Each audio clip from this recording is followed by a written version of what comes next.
Hi, welcome to Falling Up Radio. We're going to have one of the most spectacular shows we've had in a while. Our guest has been a leader in the speaking industry and thought leadership industry, kind of a leader behind the scenes, and she's going to tell us all about what's happened in the last 30 years, and perhaps some ideas about what you could do as a speaker or somebody that's maybe wants to be a speaker, or maybe you're already at the top of the game and need a little tweak. So I'm going to get right into it. Again, my name is Michael Harris. I'm host of Falling Up Radio. Now, whether you're listening on Apple Podcasts or Stitcher or somewhere else, or you're watching on YouTube or the website, fallingupradio.com, I want you to make sure that you know that if you are on the website, Falling Down, Getting Up, this #1 book you can download for free right now online. It was #1 in 3 different categories. And I'm going to mention that in a minute because it's really how I met Gail a number of years ago. But first, let me introduce you to our guest. Now, I want to print out my notes. You know, I love to take lots of notes every time. I normally have about 10 pages of notes. But I want to make some notes, and guess what? My printer went out. So instead, I've got my trusty laptop right here. And I'm going to mention just a few things about Gail, and then we're going to bring her in and jump right into the show. So if you've got a notepad, take notes, because this show just might change your life. So Gail, like I mentioned, in the last 30 years, she's helped virtually every speaker and anybody in the thought industry, the thought leadership industry. Gail either is known or has helped or worked with in some way. I was looking at making the short list of people that she worked with, and I was thinking, I bet there's a short list of the people she didn't work with. There's a very long list of the people that she has worked with. Even somebody like Joe Polish, you may know Joe Polish, he says everything leads back to Gail. Les Brown has credited Gail for helping him really take his career to the next level. Gail's worked with anybody from Jack Canfield, Wayne Dyer, Jeff Walker, J.J. Virgin, Ariana Huffington, even my brother Bill Harris. The list goes on and on. Robert Allen, Brian Tracy, Dennis Waitley. Again, I mentioned Joe Polish, Weiland, the artist. And you know, even with all that, Beate Chalette, Marcy Shimoff, you know, there's more than what we have time to list here. But know, again, that Gail is a true expert, a true leader in what she does. I would even call her a luminary in the thought leadership industry. And on top of that, she has 3 beautiful, very talented daughters and 2 dogs, Spike and Sebastian. So, Gail Kingsbury, welcome to Falling Up Radio. I'm so excited you're here. Thanks for having me. I'm super excited to be here. Yes. Now, we met, I think it was 2012. I was at an Author 101 industry event, which was put on by David Hancock and Rick Frischman. And at that event, I was there. My book had recently come out, and I was talking to somebody else there, and I had no idea at that point who Gail was. And somebody came up to me and said, "Oh, where do you live?" And we started talking. They said, "Well, you must know Gail." I said, "No, I have no idea who Gail is." So we had a fateful meeting in the hallway. I want to say it was the Westin LAX, if I remember, either the Westin or the Radisson, but I think it was the Westin at that event. And the course of my life changed because of that meeting. So Gail, tell me, you started about 30 years ago in the late 80s, yep, working with Brian Tracy, is that correct? Yes, I was working with Brian. A friend of mine was a trainer for Brian and finagled me. He's like, you have to come. So I ended up going to work for Brian. And I was there for quite a while, you know, back then. And then I left Brian and I went to work for Tony Robbins. Wow, so right off the bat, you went to work with 2 of the biggest leaders in the industry, or yes, at some point soon to be leaders. Yes. Already a little bit known, but now catapulted really above that. Yeah. level. Yeah. So what were you doing with Tony when you started working with the Tony Robbins I organization? went to work for Tony, and I was coordinating a program called Certification, which is now his mastery program. And it was a 2-week program that we did in Maui every year. Mm-hmm. And so there was 3 of us that put that whole thing together for those 2 weeks and created this whole entire event, you know, and we brought in people to that event like Dog the Bounty Hunter and Frank Abagnale, the guy, you know, Catch Me If You Can. They made a movie about him. But Frank was a great speaker, and I think it was the first time that Dog ever spoke was when we put him on stage at that event. Oh, no kidding. I just see there's another name out of the hat, Dog the Bounty Hunter. Dog the Bounty Hunter. We've been friends ever since, and that was 1990. Wow. Wow. Now, over the years, again, you've worked with many, many people, and some of what I listed and some of what I didn't list. And I know at one point you worked with Tihar Becker on a book launch, and you really helped change the way that books were launched. Can you dive into that and tell us a little bit about what that was about? Well, Harv called me one day and said, "Hey, I'm launching this book and I need some help. Can you help?" And so I told him I'd give him a month. That month before the book hit the bookstores, and we put a plan together. And I ended up staying for 5 years helping him with a lot of different things. But for that, particularly for the Secrets of the Millionaire Mind book launch, we did things a little different. You know, Harv's a brilliant marketer to begin with, and so he already had lots of pre-sales and all these people waiting for the book, and we needed to figure out a way to get them those books and to have everything counted. And that was 2005, I think. So it's been quite a while. And the internet, autoresponders didn't exist, and there was a lot of different things that happened, and we did stuff like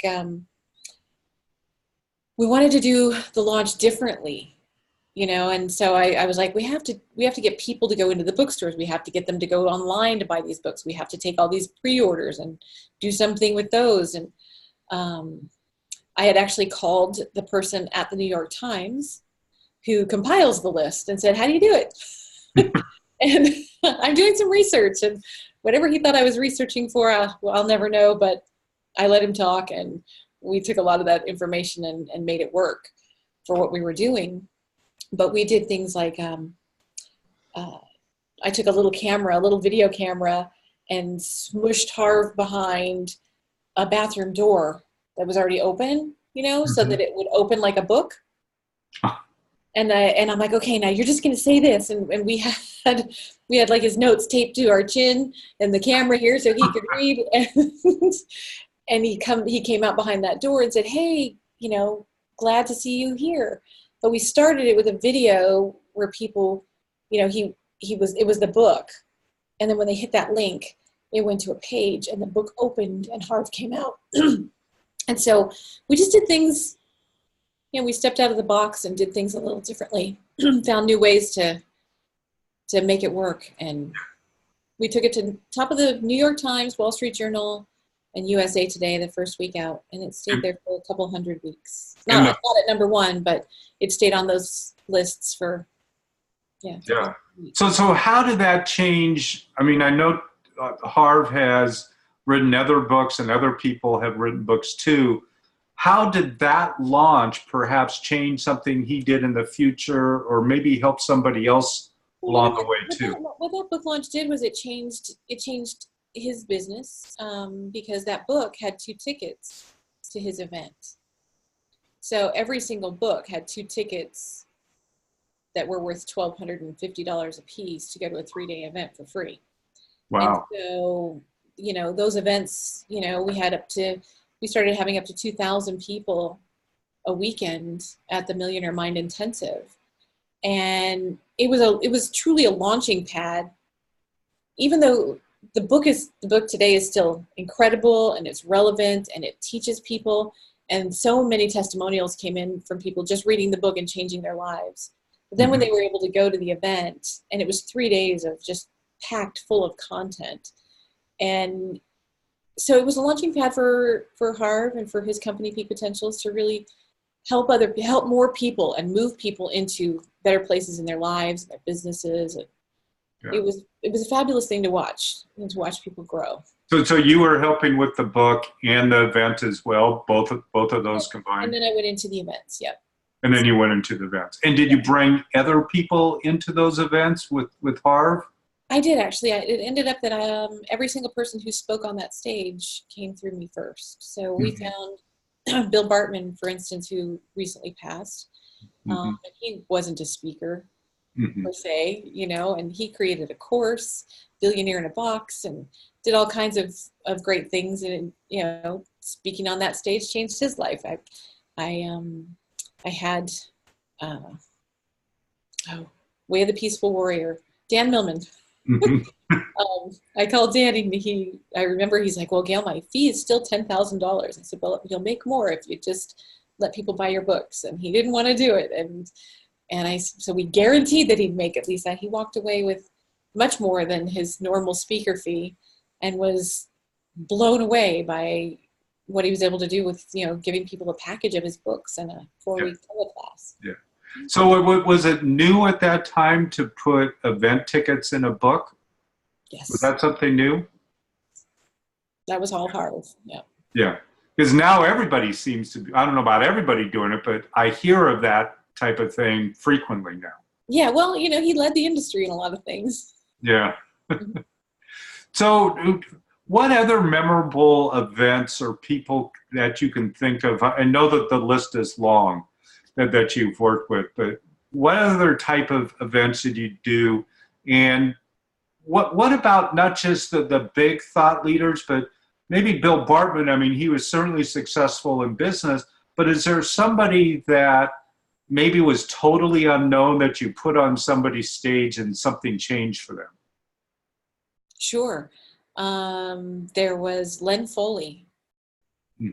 And Len, Dr. Len Foley, and we put him on for a health conference and a business conference, and he'd never done anything like that before. And he came up with a little program to sell, and I think he made $86,000 that day.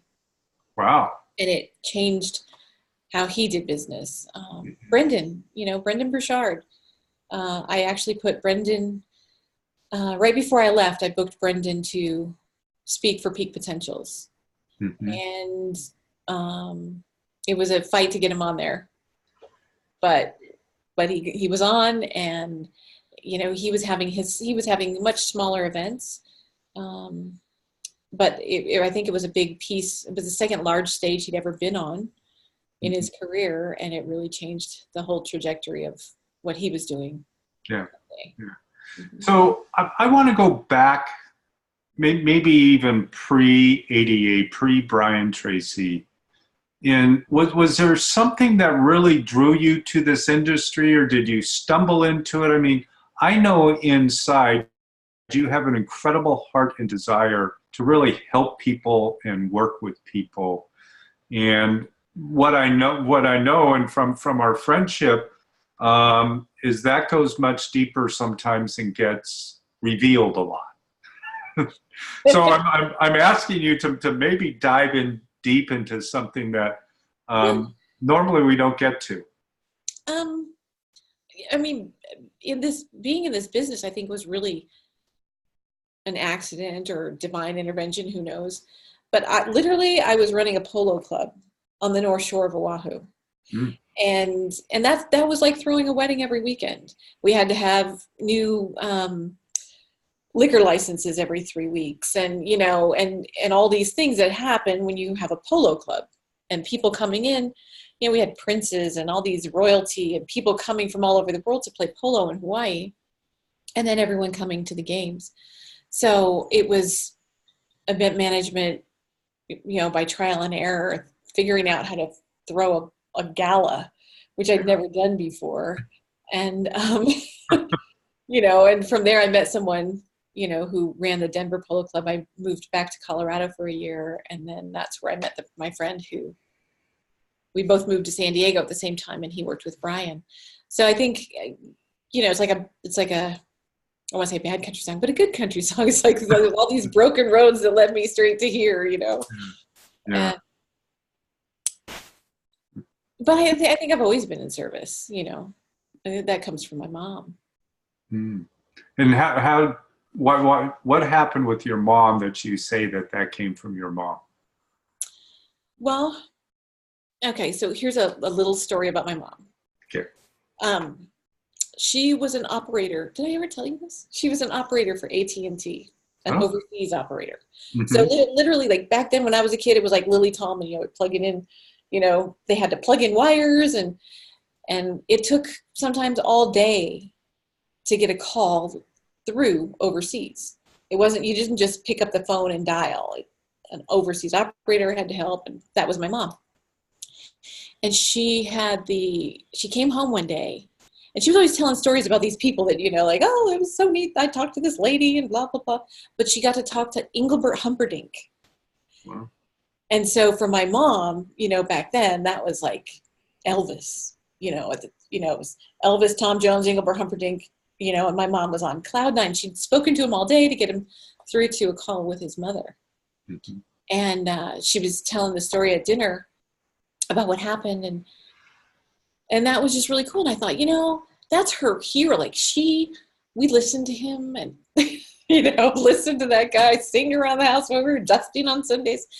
And he was just a person that she helped. And it didn't matter that he was Engelbert Humperdinck. She still did her best to help this person, same as she would have Joe Schmo trying to get through to somebody else in Ireland, you know? Mm-hmm. And he wrote a letter to AT&T thanking her. Wow. And she got this commendation, and she ended up having more commendations than anybody in the company. And that was before, when you got done with your phone call, they said, you know, there's going to be a little survey. Can you give me a 5 so I can keep my job? People had to literally say, write a letter or do something without being asked. And he did. He wrote this letter thanking my mom for getting him through to his mother because it was important. Mm-hmm. And, you know, her diligence in what she did. So, you know, I learned a lot of that from her. It's like, you know, we're all in this together. I'm always saying that. It doesn't matter. We're all in this together. So we might as well help each other. Yeah. But now, I know that, I mean, that's interesting because you talk about your mom connecting in the way she did it back then as an operator, and the cables and the plugs and everything else. And I've heard other people describe you as really your superpower is being a connector. Mm-hmm. So it comes back, I mean, you know, theoretically, well, not theoretically, you are connecting people. You're putting the wires together. You are helping them get on stage and speak their message. Mm-hmm. Yeah, so I mean, I love that story, and I don't think you ever told me, or I don't remember that story anyway. You know, a couple years ago, I actually got to meet him. Really? And he remembered. Yeah. Did you tell him the story? Mm-hmm. And he remembered it? Yeah, and he's 82, and he's back there in his silk robe. You know, I went backstage to meet him and talk to him, and I said, you know, this, you made a huge impact in my life because of what you did. And he's like, I remember that. I don't do that very often, because I'm like, you wrote a letter thanking my mom, and that was so cool. And he was so gracious. Mm. But it's amazing, you know, what was that, 50 years later, that he would even remember such a thing. It was kind of cool. Yeah, powerful. Yep. Yeah, I can see it means a lot. Yeah. That's right. Yeah. I wasn't going to cry. God, I hope Harv doesn't watch this video. I'm going to send him a note now that you said that. Yeah. He used to put me on stage to thank me and just to see if he could get me to cry. Mm. Oh, okay. Okay. Mm. Thank you for being open and willing to reveal that. And, you know, the listeners, I think, really appreciate it when we're able to be real and talk about who we are and what drives us. So I think that's wonderful that came out and you're willing to be real. Yeah. Yeah. So, and I quite honestly, I mean, with all the listeners, and I don't know if I've ever really verbally said this to you, although too that, when I want to go back and talk more about your organization, this past year, you really stepped up your program called Speak and Grow Rich. And I became part of that program, and I was in a mastermind in July. I don't remember exactly how many people, 20, 25 people were at that mastermind. And the whole mastermind was phenomenal.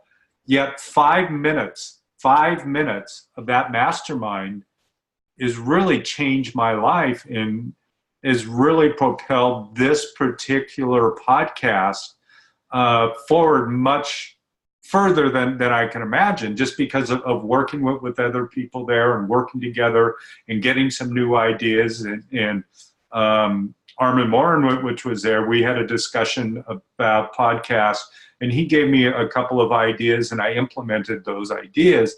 And literally overnight, my podcast started zooming, and my viewers went up over 1,000% in less than 1 month.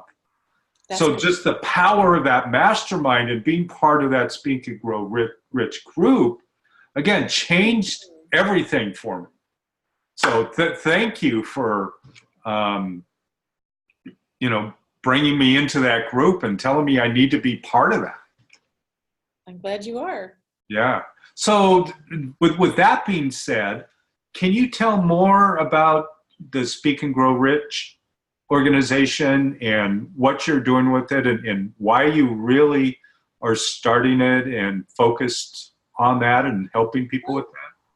So Speak and Grow Rich was a book written by Dottie Walters.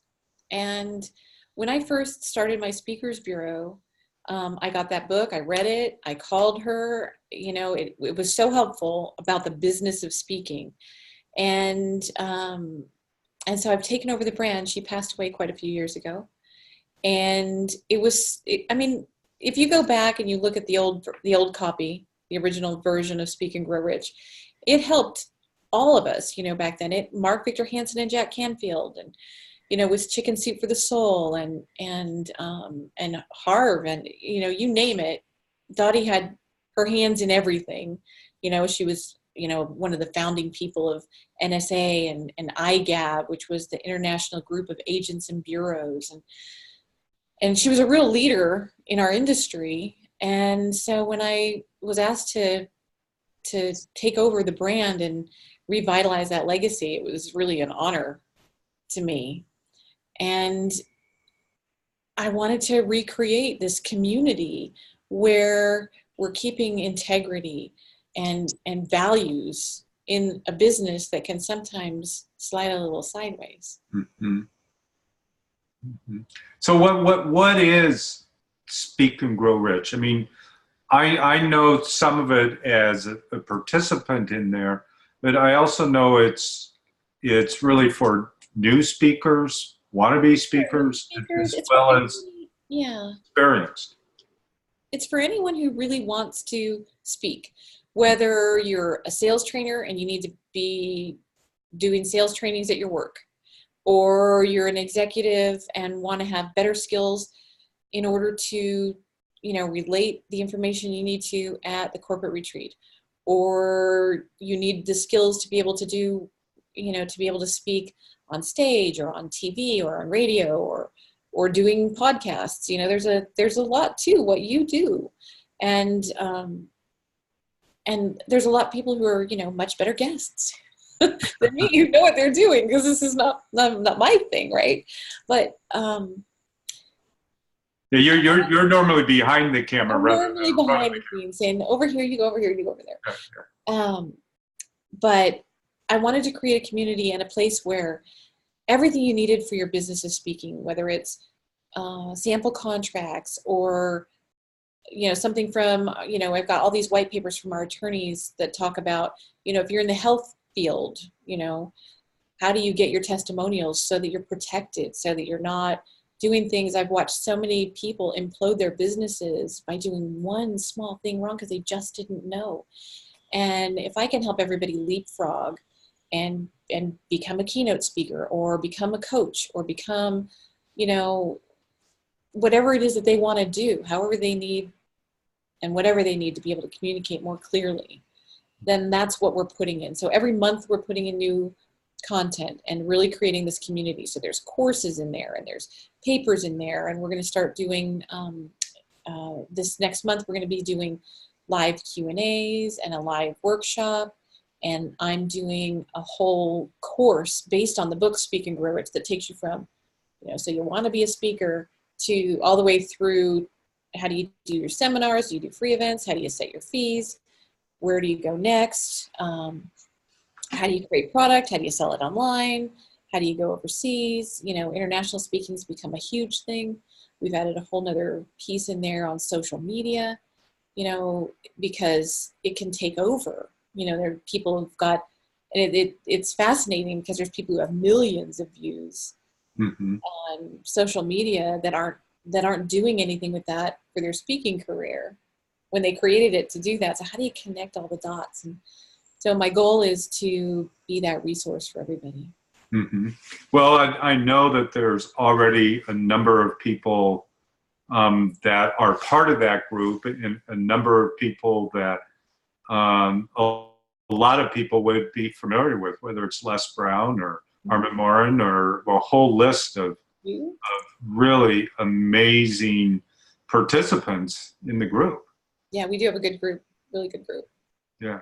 So you've been doing this for 30 years now, and you've seen some huge successes, and I'm sure there's been a few flops where maybe the lights went out and the mics went down and not enough people showed up, or too many people showed up, or you didn't have enough food, or you had too much food and spent too much money on something.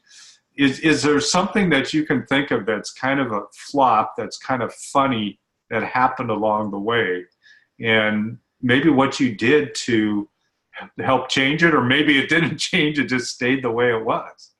Well, you know, there was, I mean, the first one that comes to mind is there was an event, and it was a train the trainer event, and whoever booked the room, the meeting room, didn't have it held for 24 hours. So there was another group that was coming in, and our event wasn't done.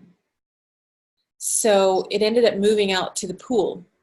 The person on stage was like, you know what, we still have a lot to do. And staff went up and pulled their lamps out of their hotel rooms. And we brought extension cords and took everybody outside around the pool, plugged in the lights, and the show went on. Wow. And so no matter what, and that's something that I know today, even like a little thing here, like today before our show, trying to print out some notes, and it wouldn't print. Right. But the show must go on. Yes. Right. So, you know, and it's almost expected. And I know that a number of years ago, when I first launched my book in 2012, I also did a little mini launch as well for some workshop type thing. And my my payment link didn't work, and half the time the page wouldn't go down and the emails weren't going out. Yet back then, I still generated about $30,000 in one weekend from that launch, even though there was all those problems or challenges that came up. Yep. And then I know sometimes as smooth as you can be, it's just like nothing happens, right? Right. But it seems like there's always something along the way. So for the listener that's maybe uncertain whether they can even speak, they want to speak, maybe they don't really believe that they can. I mean, you've worked with a number of newer type speakers over the years as well. What suggestions or ideas would you have for them to maybe get over stage fright or something, you know, building that confidence to get out there and speak their message? Well, I think the biggest thing is to know your topic. You know, don't be that person who says, I want to be a speaker, but I can talk about anything, because you really can't. And if that's what you're trying to do, then you won't have a long career, or a very, it won't be long lived, and it won't be as fruitful as it could be if you're doing something that you're passionate about. And there are so many niches, and this business is so big that there really isn't competition. We all have to come from this place of abundance. So when you're trying to decide what it is you want to speak about, I tell people all the time, go back to what made you think about it in the first place. Like, where was that point when it said, I need to be a speaker? Was it something that you got through? Are you motivating people and inspiring them? Or did you create some new marketing thing that you want to teach people so that they can shave years off of their own educational curve for their business? Whatever that is, like, you have to go back inside. What is it that makes you tick, that you want to speak about?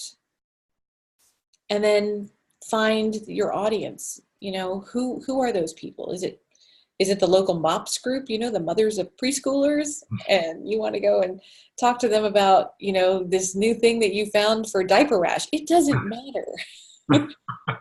You have to start. And I'm my own worst enemy. I've been putting people on stage for years and years and years, decades. And going on stage, my hands still sweat, I panic, but you have to step out and do it. Mm-hmm. And if it's something that comes from your heart, then it's going to connect with the audience. Yeah. And do the work. It's like anything else. You have to do the work. Study your topic. Don't, there's people who are like, oh, I never rehearse. I always just go off the fly. But you know what? That's when you go 10 minutes over and you piss off the meeting planner because you weren't paying attention, and they're not going to put you back. And and they're not going to tell all their friends to put you back on the stage either. So, learn the business of speaking. Mm-hmm. And when you have that solid knowledge behind you, I think it helps you be more confident when you step on the stage. Yeah. Make sense? When you mentioned the thing about the topic, it reminded me of something, and you may know about this. I don't know. And I can't remember whether it was perhaps Author 101 or maybe it was a Jack Canfield event, that maybe it was Jack Canfield and Steve Harrison. There was somebody that he was like 22 or 23 years old, single, and he wrote a book about breastfeeding for mothers. Never had a kid, right? And he wrote this book, and it ended up that, I don't remember whether it was Gerber or somebody else, somehow picked up that book and ordered like 1 million copies of it to sell to include with everything that they were offering, whether, I can't remember, it was diapers or something. Oh my God. But it's just like, he had drilled down into this niche, but it was a funny story at the time. Do you know what I'm talking about? I don't know that story, no.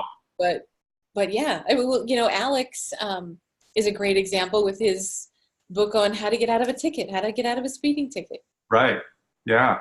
Yeah.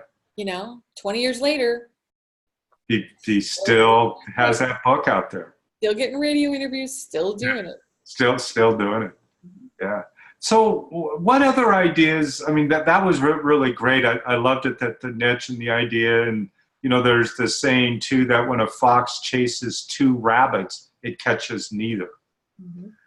And so that drilling down on the niche, and I know I'm guilty sometimes of trying to do too many different things as well, and trying to, come back and staying on that path, whether it's a niche or a focus in a particular area, because I can be multi-focused. I'm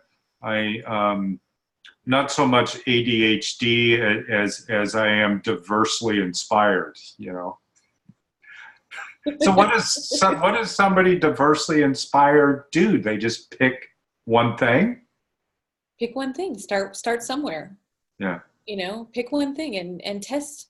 You wrote your book and you started. right? You did the work, you started, and you went to the courses, and you went, where you knew that you would find more information on how to do what you wanted to do. So you did it. Yeah. And that tenacity is going to keep pulling you forward. Yeah. So I think that's what, everyone needs to do. There's lots of people out there who are like, squirrel, like, oh, no, today I'm going to teach dental hygiene, and tomorrow I'm going to be teaching people how to fly. Yeah.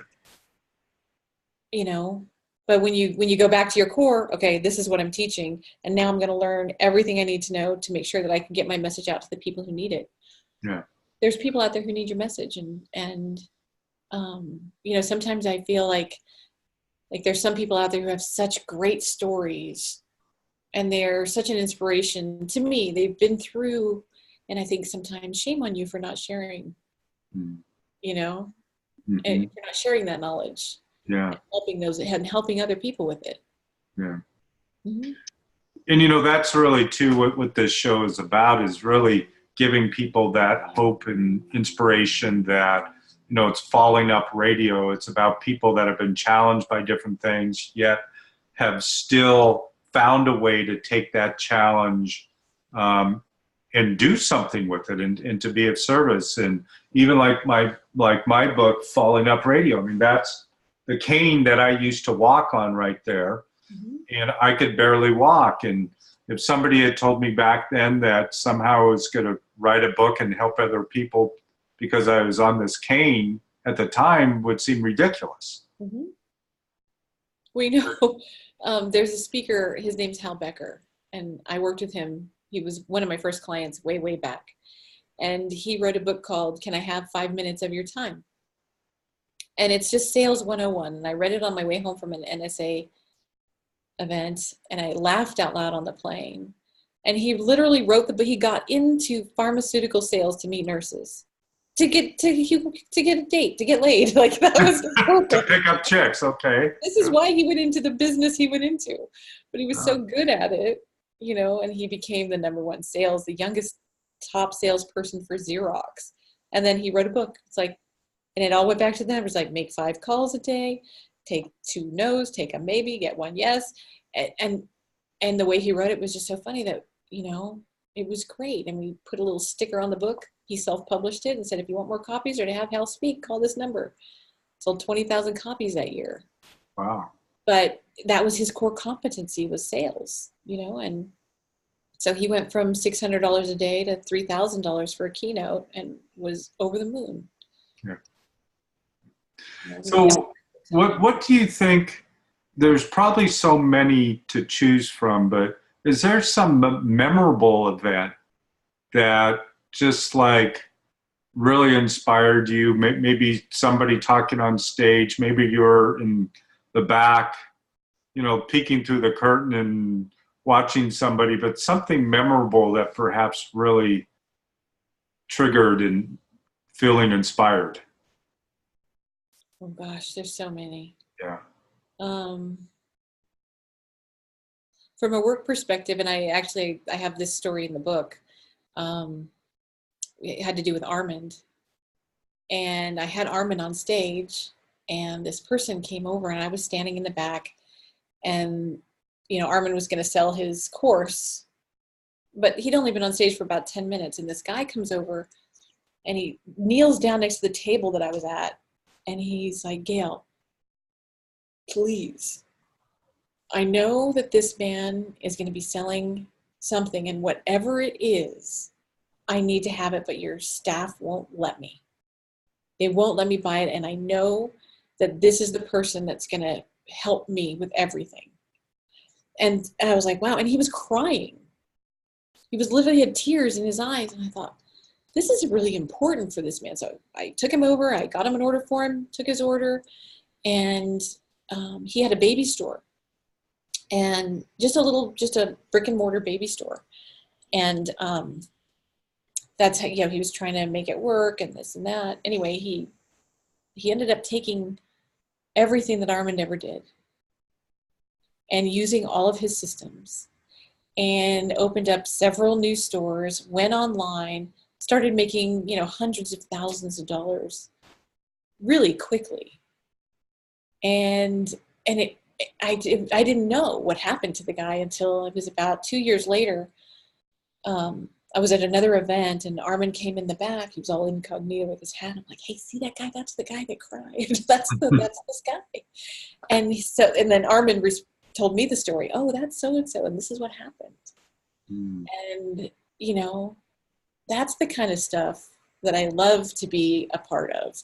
You know, I love that, you know, I get to play my little part in helping others move through their lives in a positive way. And like, that's just super cool. Yeah. It's like that AT&T operator, your mom, you know, connecting and helping people no matter what, really. No matter what. Because you never know. Yeah. You know, you never know. Yeah. So you do know that I appreciate you a lot, and I'm really blessed to know you and to become really a close friend with you in many ways. And I love the Speak and Grow Rich, what you're doing with it in the program. And I know it's helped me, and I know it's helped a number of other people, because at that mastermind in July, there was a number of other people that connected that have already done things together and have started working together. Yeah, lots of great stuff. Yeah, that's what I you know, part of what I love about you is this, you just bring the people together, and it's like molding clay a little bit and seeing what will come out, but it works. And I think with the depth of your knowledge and experience over the last 30 years in the industry, what you're doing with the Speak and Grow Rich program is really bringing this to anybody that's ready to step up. Yes. And you know, that's I think what makes it so powerful too, in the community of people. You know, I've been with you, and we were talking about somebody, and you say, oh, I need to call this person, and it's just like, you got this person's number too? How do you have all these? You know everybody, you know, and it's like Joe Polish said, like I mentioned at the beginning of our show, that all roads lead to Gail. But see, I always say that about him. All roads lead to Joe Polish. So we're just going in a circle. Yeah. There we go. So as we're coming closer to the end of the show today, do you have any final thoughts or other ideas that you haven't shared that you'd like to mention? I think in the speaking industry, the biggest thing is to just start, even if it's freebies at the schools or the chamber or the Rotary, or, you know, get out there and start. Mm-hmm. You don't, and it doesn't matter if you only have 3 people in the audience or 300. And the other thing is, don't get sucked into these things that, you know, oh, in 7 days, you're going to make 7 figures if you take this course and do your own event, where you spend the last $50,000 you have in your retirement to create an event, but you didn't know what you were doing. Yeah. And lose it all. You know, there's more of those stories than I like to hear about. And I really want to do everything that I can to help people not make those mistakes. Yeah. So, you know, anybody who's watching this and they have questions, like, I'd love to hear, like, how, you know, what are the things that people want to know? That's important. And I think that's important in your speaking career too. It's like, it might be your goal and your vision to teach this one thing, but find out from your audience how they want to hear it. Mm-hmm. You know, and how do you not speak at them, but to them, so that you're connecting. Yeah. So that they can hear your message. Yeah. So just getting out there, I heard that is really important. Really getting into your niche is really important. Your marketing materials, having your materials together, huge. Yeah. Huge. For people like me to book you and put you on stage, I need to see something. And that's stuff that we go over in there too. Like, what are those pieces that are so important? And it's not a lot, but you have to have them. Yeah. So be prepared. Be prepared. Yeah. Gail, I know that we could talk a long time, and we probably will. And one of the things I want to make sure that the listeners and viewers know is how to reach you. Is it speakandgrowrich.com? Is that the best place? speakandgrowrich.com or gailkingsbury.com. Either place.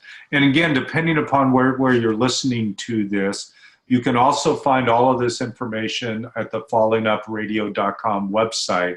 And you just go to Gail's page, and we'll have more information there about Gail and about the show. And her links will be there as well. And you'll be able to link right there too, and find out more information, and perhaps contact Gail directly as well.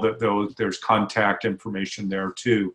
And regardless of, again, where you're listening to this, share this with your friends. Listen to it again. Post it on your Facebook page or your Twitter, social media, wherever, and get this information out. Gail, again, has been really in the last 30 years really responsible for helping so many speakers and thought leaders that are out there today. And again, it doesn't matter whether it's Jack Canfield, Brendon Burchard, J.J. Virgin, some of these people that we've already talked about.